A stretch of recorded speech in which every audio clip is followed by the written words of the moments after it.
मुकुल, आज मेरे कुछ कॉलेज और स्कूल फ्रेंड्स मिलने आ रहे हैं, आप भी मेरे साथ चलो ना। अच्छा जी, मैडम के फ्रेंड से मिलना पड़ेगा। ठीक है चलो। शाम को एक सुंदर कैफे, चारों तरफ हल्की लाइट्स, कॉफी और हंसी की आवाजें होती हैं। नेहा और मुकुल अंदर आते हैं। नेहा के दोस्त पहले से बैठे होते हैं।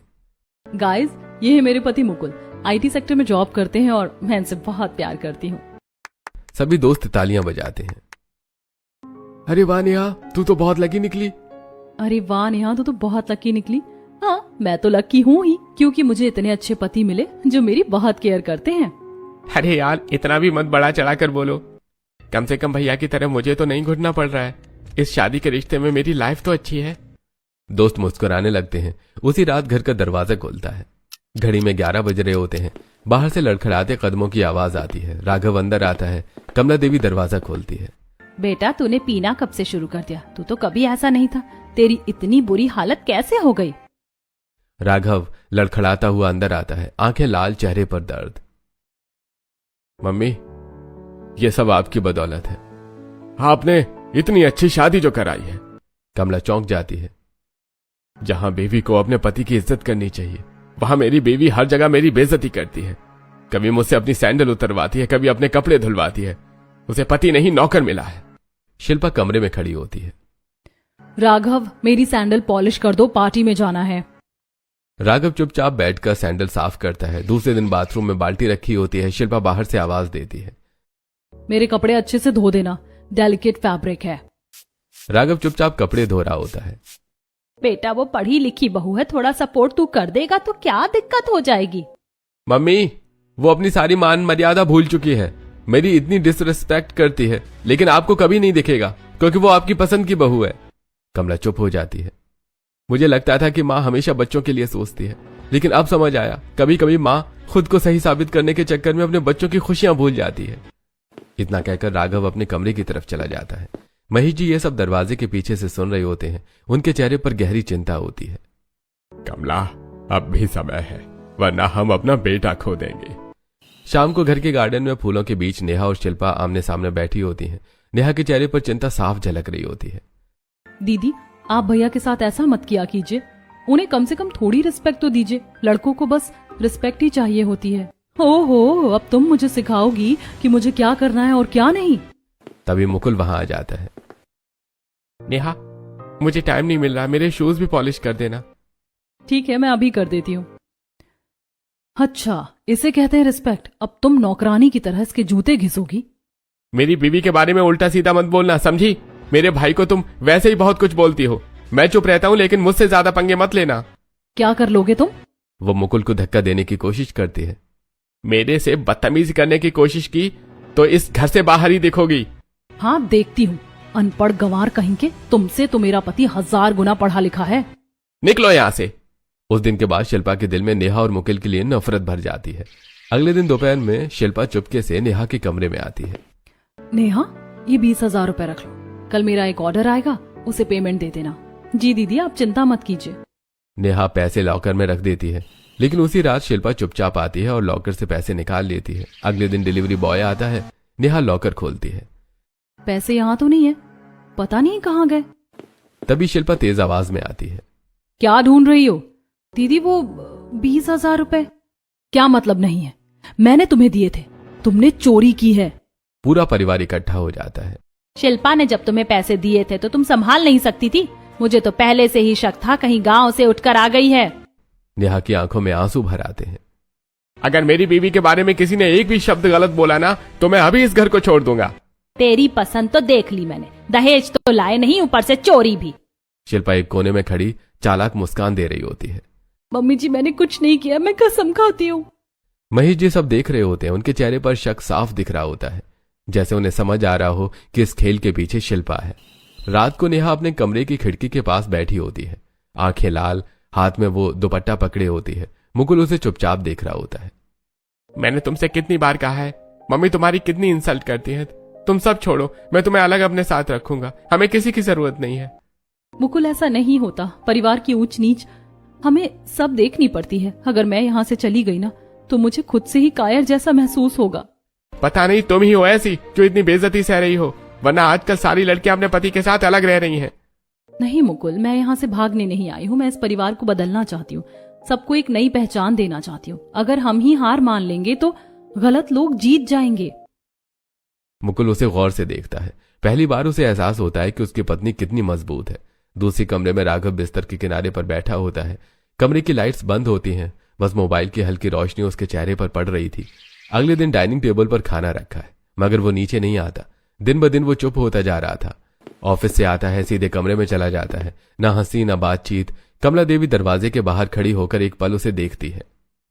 कुछ दिनों में ठीक हो जाएगा। अगर मैंने कुछ कहा तो उल्टा दोष शिल्पा पर डाल देगा, रहने दो। लेकिन उनके चेहरे पर चिंता साफ होती है।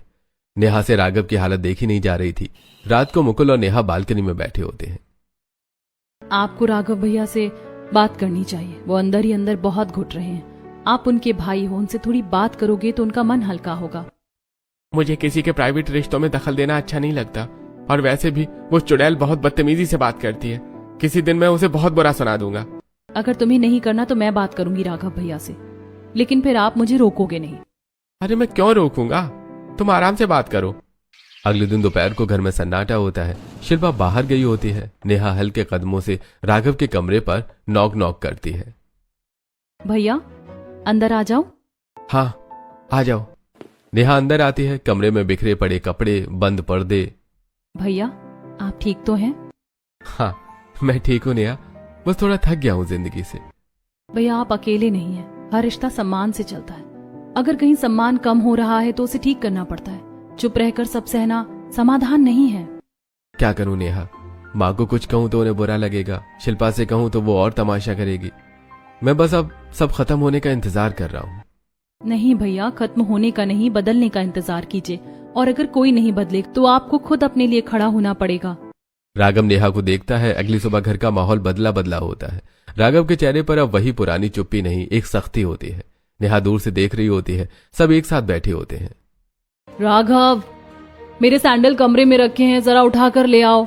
मैं तुम्हारे बाप का नौकर हूं क्या? दहेज में दबा कर लाई हो मुझे? जाकर अपने सैंडल खुद उठा कर लाओ। कैसे बदतमीजी से बात कर रहे हो मुझसे? तुमसे मतलब? खड़ी हो यहां से। शिल्पा पहली बार चुप हो जाती है। शाम को शिल्पा तैयार खड़ी होती है। राघव मुझे पार्टी में लेकर चलो, सब मेरा इंतजार कर रहे हैं। मैं कहीं नहीं जा रहा हूं, तुम्हारा ड्राइवर नहीं हूं। बहुत मॉडर्न बनती हो ना, फोन से ओला बुक कर लो और चली जाओ। शिल्पा गुस्से में पैर पटकती हुई निकल जाती है। रात देर से शिल्पा बहुत ज्यादा ड्रिंक करके लौटी है। गेट जोर जोर से बजाती है। राघव गेट खोलो। अंदर से राघव की आवाज आती है। गेट नहीं खोलेगा, ये तुम्हारे घर वालों ने दहेज में धर्मशाला नहीं दी है, मेरा घर है। शिल्पा बाहर ही बैठी रह जाती है। कुछ देर बाद थककर गेट के पास ही सो जाती है। अगली सुबह कमला देवी गेट खोलती है। अरे बेटा, ये क्या हालत बना रखी है? कैसा बेटा दिया है आपने मुझे? मेरी बिल्कुल इज्जत नहीं करता। मैं इस घर को छोड़ दूंगी, पुलिस में शिकायत करूंगी, सबको जेल भिजवाऊंगी। अरे बेटा शांत रहो, थोड़ा बहुत तो चलता ही है। अगर आपने मेरा सपोर्ट नहीं किया ना तो मैं चली जाऊंगी। कमला फिर वही गलत बातों में भी उसे बढ़ावा देती रहती है। एक दिन बहस हद पार कर देती है। शिल्पा गुस्से में नीचे आती है।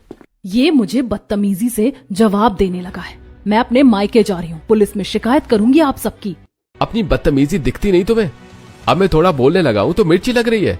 ये सब मैं पहले भी कर सकता था, लेकिन किया नहीं। शिल्पा धक्का देने की कोशिश करती है और हाथ उठाती है। तभी नेहा बीच में आकर उसका हाथ पकड़ लेती है। डिग्री लेकर तुम मॉडर्न बन गई हो, लेकिन संस्कार घर से आते हैं। जितना भी मॉडर्न बन जाओ, बिना संस्कार के इंसान अनपढ़ ही रहता है। वो शिल्पा हाथ झटक देती है। राघव गुस्से में उसका हाथ मोड़ने बढ़ता है। नेहा तुरंत रोक लेती है। नहीं भैया, ये आपके संस्कार नहीं है। अगर इसे समझ आना होगा तो अभी आ जाएगा, वरना बेशर्म कभी नहीं सुधरते। एक बात याद रखना, जब तुम अपने पति की इज्जत करोगी तभी तुम्हें भी सम्मान मिलेगा। जिस दिन तुम राघव भैया के दिल से उतर गई, उस दिन इस घर और समाज में तुम्हें कोई इज्जत नहीं दिला सकता। पूरा घर सन्न रह जाता है। महेश जी दूर खड़े सब देख रहे होते हैं। कमला के चेहरे पर पहली बार डर साफ दिखाई देता है। उन्हें एहसास होने लगता है कि बात अब हाथ से निकल रही है। उस दिन के बाद घर का माहौल बदल जाता है। राघव ने शिल्पा से बात करना बंद कर देता है। न कोई ताना, न कोई जवाब, बस खामोशी। डाइनिंग टेबल पर वो अलग बैठता है। कमरे में जाता है तो दरवाजा बंद कर लेता है। शिल्पा पहली बार उस खामोशी से डरने लगती है, क्योंकि बदतमीजी का जवाब बदतमीजी से मिल जाए तो लड़ाई होती है, लेकिन जब जवाब ही न मिले तो इंसान अंदर से हिल जाता है। कमला देवी शिल्पा के पास बैठी होती है। बेटा मुझे तो पहले से ही पता था तू बहुत अच्छी है। वो नेहा ही है जो इस घर को तोड़ने में लगी रहती है। नहीं मम्मी जी, नेहा बहुत अच्छी है। आज मेरा और राघव का रिश्ता अगर बचा है ना तो उसकी वजह वही है, वरना बात तलाक तक पहुंच जाती। कमला हैरान रह जाती है, लेकिन कमला के मन में चिढ़ अभी भी खत्म नहीं होती। रात को मुकुल और नेहा कमरे में बैठे होते हैं। नेहा, तुमने ऐसा क्या जादू कर दिया है कि भैया का बिहेवियर इतना बदल गया? मैंने उन्हें इतने गुस्से में पहली बार देखा है। मैंने कुछ नहीं किया, बस उन्हें समझाया था। नेहा राघव के कमरे में बैठी होती है। भैया जो आपके साथ जैसा व्यवहार करता है आप भी उसके साथ वैसा ही व्यवहार करोगे, तभी आपको इज्जत मिलेगी, वरना लोग आपको बेवकूफ समझते रहेंगे। क्या सच में मैं इतना कमजोर लगने लगा हूँ? कमजोर नहीं, लेकिन चुप रहकर आप गलत को बढ़ावा दे रहे हैं। कभी कभी अपनी इज्जत के लिए खड़ा होना पड़ता है। तुम सही कह रही हो नेहा, मैं इस रिश्ते को सुधार कर ही रहूंगा। धीरे धीरे शिल्पा का व्यवहार बदलने लगता है। सुबह को वो राघव के लिए खाना बनाती है। राघव आपका लंच तैयार है, टाइम पर खा लेना। राघव बिना कुछ कहे डिब्बा ले लेते हैं। शाम को राघव ऑफिस से आता है। शिल्पा चुपचाप उसके जूते साइड में रखती है। बैठिए, मैं आपके पैर दबा दूं। राघव चौंक जाता है। पहली बार शिल्पा की आंखों में सच्चा पछतावा दिखाई देता है। एक दिन शिल्पा के फ्रेंड्स घर पर आती हैं। शिल्पा सबके सामने। राघव मेरे पति हैं और मुझे उन पर गर्व है। दोस्त भी नोटिस करते हैं। अब वही शिल्पा बदल चुकी है, लेकिन कमला देवी का दिल अभी भी नेहा के लिए साफ नहीं हुआ। पता नहीं इस लड़की ने ऐसा क्या कर दिया, सब उसके पक्ष में होते जा रहे हैं।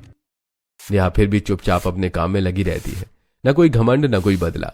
अगली सुबह आंगन में तुलसी के पास कमला देवी दीपक जला रही होती हैं। उनके चेहरे पर सख्ती होती है। ये नेहा कितनी भी अच्छी बनने की कोशिश कर ले, मेरी नजरों में तो वही चुड़ैल रहेगी। उसी ने मेरे घर का माहौल बिगाड़ा है, सबकी जिंदगी खराब कर दी। उन्हें सिर्फ शिल्पा ही अच्छी लगती है क्योंकि वो उनकी पसंद थी। रसोई में नेहा सुबह सुबह उठकर चाय बना रही होती है, फिर नाश्ता तैयार करती है। कमला के लिए दवाई समय पर लाकर देती है। मम्मी जी आपकी दवाई का टाइम हो गया है, रख दो और जाओ यहाँ से। नेहा मुस्कुराकर चुपचाप रख लेती है। दिन भर वो काम करती है, बात करने की कोशिश करती है, हालचाल पूछती है, लेकिन कमला की आंखों में उसके लिए नफरत ही नजर आती है। शाम को रसोई में शिल्पी सब्जी काट रही थी और नेहा आटा गूंथ रही होती है। पता नहीं मम्मी जी मुझे कब एक्सेप्ट करेंगी। मैं कितनी भी कोशिश कर लूं, उन्हें मेरी अच्छाई दिखती ही नहीं। जब तुम मुझे सुधार सकती हो और राघव को समझा सकती हो तो मम्मी जी क्या चीज है। बस वो अपनी पसंद और भैया की पसंद में फर्क नहीं समझ पा रही। लेकिन उन्हें कैसे समझाऊं कि मैं इस घर को तोड़ने नहीं, जोड़ कर रखने आई हूँ। सब ठीक हो जाएगा, देखा नहीं, तुम्हारी वजह से मेरे और राघव के बीच भी सब ठीक हो गया। पहले मैं क्या थी और अब मैं क्या बन गई हूँ। मुझे बस इतना चाहिए कि मम्मी जी एक बार दिल से मुझे अपनी बहू मान ले। वो दिन भी आएगा, क्योंकि सच और अच्छाई को ज्यादा देर तक कोई दबा नहीं सकता। दोनों बहुएं साथ खड़ी खाना बना रही होती हैं। रविवार को पूरा परिवार मार्केट आया था। कमला देवी एक दुकान के बाहर खड़ी होती हैं और बाकी परिवार सड़क के दूसरी तरफ होता है। अरे कमला, फटाफट रोड क्रॉस करके आ जाओ, फिर सब साथ चलेंगे। हाँ हाँ आती हूँ। जैसे वो सड़क पार करने लगती है, अचानक तेज हॉर्न बजता है। एक बड़ा ट्रक उनकी तरफ तेजी से बढ़ रहा होता है। सबके चेहरे पर डर साफ दिखता है। मम्मी जी! सबके चिल्लाने से पहले ही नेहा बिजली की तरह दौड़ पड़ती है। वो बिना अपनी जान की परवाह किए कमला को धक्का देकर किनारे कर देती है। ट्रक तेजी से निकल जाता है। कमला सुरक्षित होती है, लेकिन नेहा सड़क पर गिर जाती है। उसके हाथ में हल्की चोट लग जाती है और माथे से थोड़ा खून निकल आता है। पूरा परिवार घबराया हुआ नेहा को अस्पताल ले जाता है। 2 घंटे बाद डॉक्टर बाहर आते हैं। घबराने की कोई बात नहीं है, सिर्फ हल्की चोट है, अब होश आ जाएगा। कमला के हाथ कांप रहे होते हैं। पहली बार उनके चेहरे पर सख्ती नहीं, डर और पछतावा होता है। कुछ देर बाद नेहा की आंखें खुलती हैं। वो सामने पूरा परिवार खड़ा देखती है, लेकिन उसकी नजर सिर्फ कमला पर टिक जाती है। मम्मी जी, आज मैंने अपनी जान पर खेलकर आपको बचाया है। सिर्फ इसलिए नहीं कि आप मेरी सास हैं, बल्कि इसलिए क्योंकि आप मेरी माँ जैसी हैं। मैं बस आपको ये साबित करना चाहती थी कि मैं इस परिवार को अपना मानती हूँ। मैंने कभी इस घर को तोड़ने की नहीं, जोड़ने की कोशिश की है। कमला की आंखें नम हो जाती हैं, उनके होठ कांपने लगते हैं। तभी शिल्पा उनके कंधे पर हाथ रखती है। मम्मी जी, आज आपने देख लिया ना, मेरा और राघव का रिश्ता कितना सुधर गया है। ये सब नेहा की वजह से हुआ है। अब आपको भी उसे दूसरा मौका देना चाहिए। शायद तुम सब सही कह रहे हो। मैंने हमेशा अपनी पसंद और मुकुल की पसंद में फर्क किया, लेकिन इस घर की असली मान मर्यादा नेहा ने ही संभाली है। बेटा, मुझे माफ कर दे। कमला पहली बार नेहा का हाथ थाम लेती है। तभी राघव और मुकुल भी उसके पास बैठ जाते हैं। Neha, thank you so much. तुम्हारी समझदारी और सपोर्ट की वजह से आज मैं और शिल्पा साथ में हैं। और हमारी फैमिली भी साथ में है। नेहा की आंखों से आंसू बहते हैं, लेकिन इस बार दर्द के नहीं, अपनापन मिलने की। उस दिन के बाद कमला का दिल पूरी तरह से बदल जाता है। अब वो नेहा को सिर्फ बहू नहीं बेटी कहने लगती है। घर में हंसी लौट आती है, रिश्तों की दरारें भर जाती हैं।